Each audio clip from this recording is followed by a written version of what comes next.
الحمد لله نحمده ونستعينه ونستغفره ونؤمن به ونتوكل عليه ونعوذ بالله من شرور أنفسنا ومن سيئات أعمالنا من يهده الله فلا مضل له ومن يضلله فلا هادي له ونشهد أن لا إله إلا الله وحده لا شريك له ونشهد أن سيدنا ومولانا محمدا عبده ورسوله وصلى الله تعالى عليه وسلم تسليما كثيرا كثيرا. دا یو حدیث شریف دی. د حدیث روایت حضرت ابي هريره رضی الله عنه کړی دی او دا حدیث مشکات شریف د اول جلد په 11مه صفحه کې هم راوړی دی او مشکات شریف په حواله باندې د بخاری او د مسلم شریف ذکر کوي چې یعنی دا حدیث په بخاری او په مسلم کې هم راغلی دی. جناب رسول الله صلی الله علیه وسلم په دې حدیث کې و امت د یو غټو ګناو څخه خبرداري ورکړې دي او پر دې ګناو د موبقات نوم یې شي دي. موبقات چې دی دا هلاکونکو شیانو ته ویل کیږي چې دغه داسې بدې ګناوې دي چې د مسلمانۍ ور هلاکوي. بعدای نو ګواکې نوم د مسلمان نه دی، د مسلمانۍ نوم ځینې خراب سو.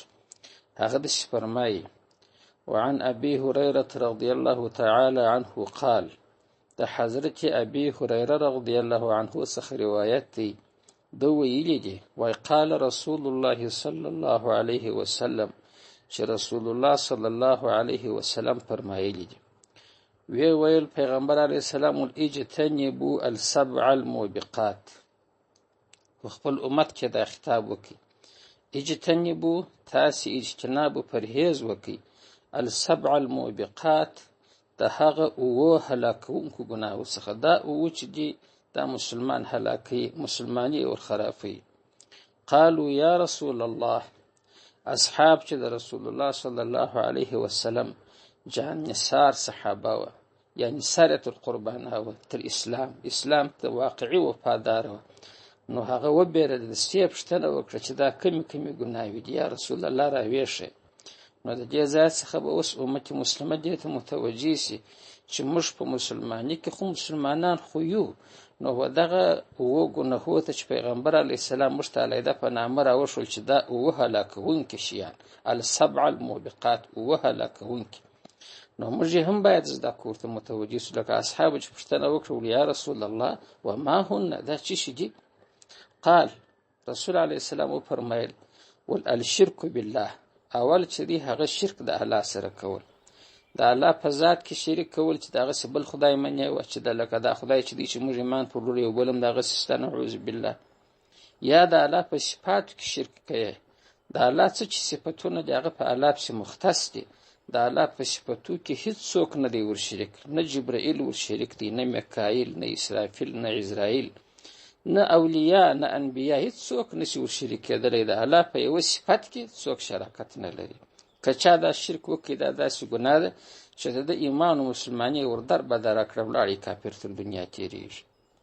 وسحر، دوهم چې دی جادو کول دي، جادو کول چې دی هم کې حلال بلی خو سم دم کافر دی، دا هم دغسې دی لکه شرک. او که دا سحر کاوه دو خو حلال نه بلی خو په سحر کې داسې کلمات وي، داسې خبرې وي چې هغه په خپله کفر وي. د سحر د منترونه په دې کې ځینې شرکیه کلمات دي، نو هم په کافر کېږي.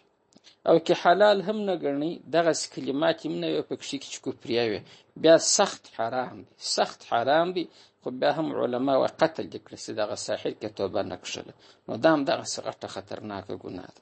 دا دوه، جادو کول، دا هغه رقم د جادو زده کول و بل ته ښول، دا ګرده درې سره یو رقم دي. سحر، جادو، منه که جادو په خپله پچا کوې یا یې ته زده کوې یا یې بل ته ښیې، دا دغسې ګناه ده خطرناک.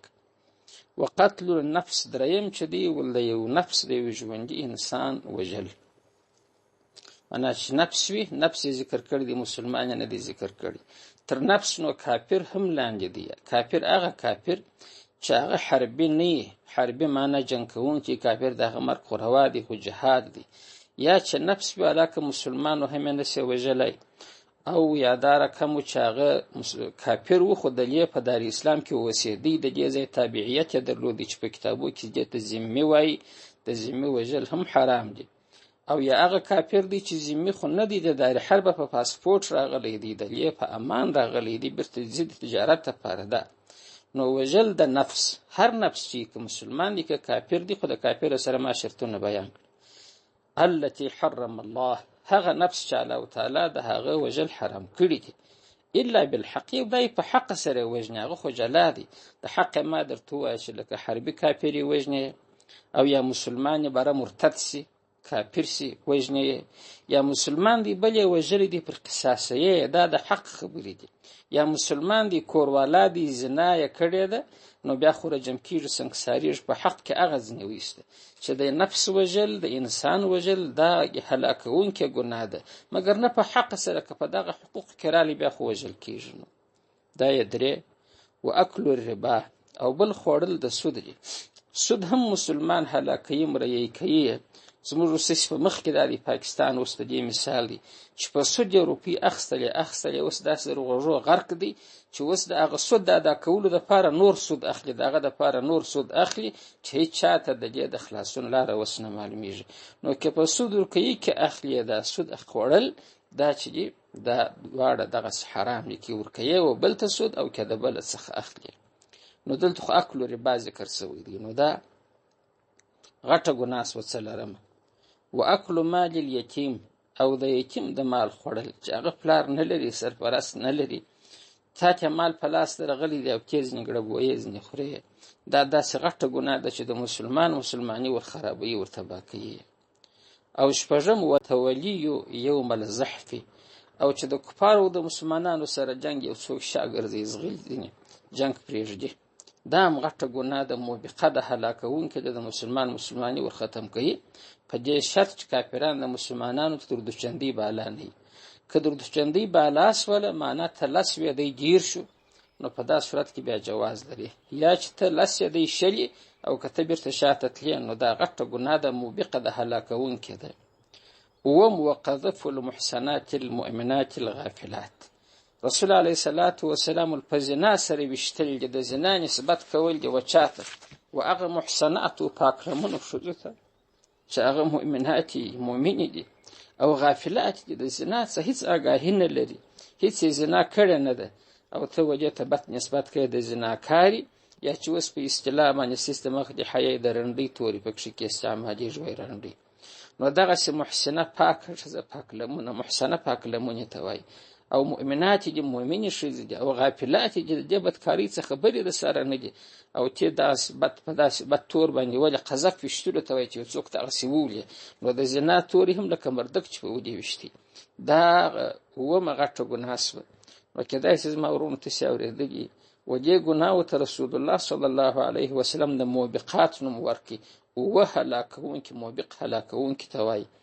نو موږ تاسې خو مسلمانان یو، د مسلمانۍ دعوه کوو، او بیا هر یو د شیشې مسلمانۍ دعوه کوو. نو که مو وس ورسېږي تر خپل ژونده پورې چې زموږ طاقت وي، د دغه اووه غټو ګناهو څخه به لرې ګرځو چې دا زموږ مسلماني را هلاکوي، در بدره کوي. نو الله تعالی دې موږ تاسې ټولو ته اجتناب را نصیب کړي. الله مو دې ځینې وساتي.